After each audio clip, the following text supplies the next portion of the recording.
আসসালামু আলাইকুম, কেমন আছেন সবাই? আশা করি সবাই ভালো আছেন। আজকে নতুন ভিডিওটি আসলাম।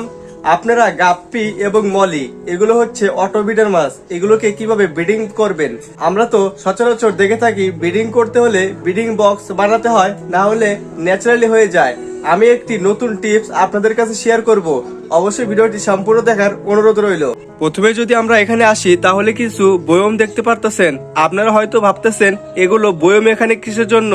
কিছুতে পানি আছে, আবার কিছুতে মাছ আছে, আবার কিছুতে বাচ্চাও আছে।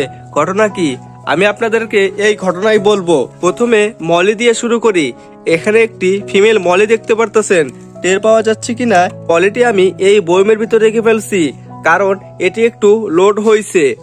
আমরা তো সবাই জেনে থাকি মলি মাছ, গাপ্পি মাছ, অটোবিডের মাছ নিজের বাচ্চা নিজেই খেয়ে ফেলে, কিন্তু আমি এইভাবে রাখলাম কেন? ওর বাচ্চা তো ও খেয়ে ফেলবে। এর ভিতর ঘটনা আছে। আপনি যদি ব্রিডিং বক্সে ব্রিডিং করেন তাহলে মাছের একটু ডিস্টার্ব ফিল হয়। মাছ মনে করে আমাকে খাঁচার ভিতর বন্দি করে রেখেছে। আর আপনি যদি একটি বয়মের ভিতর এইরকম ভাবে নতুন পানি 2 দিন রেখে তারপর যদি ব্রুট মাছ রেখে দেন, লোডেড মাছ যেগুলো বুঝবেন যে 2-1 ভিতর বাচ্চা দিবে, ওগুলোই রাখবেন। তাছাড়া কিন্তু রাখবেন না। যেগুলো লোডেড মাছ ওগুলো এখানে রাখার পর কিছু এরকম প্ল্যান্ট দিয়ে দিবেন, বাচ্চা যেন ওখানে নড়াচড়া করে ওই গাছের সাথে আটকে থাকতে পারে।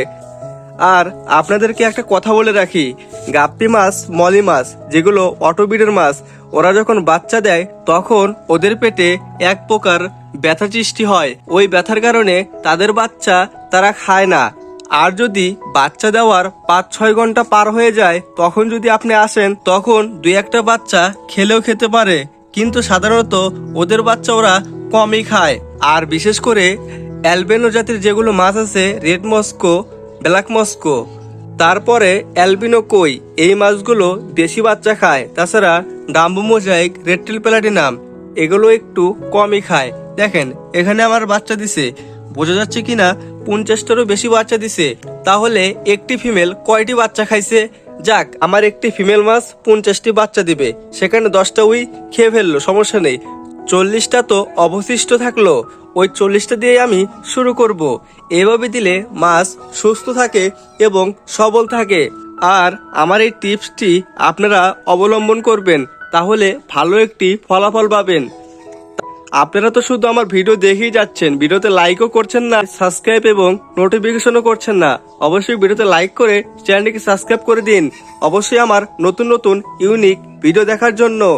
এখন একটু আপনাদেরকে মাছের কালেকশন দেখায়।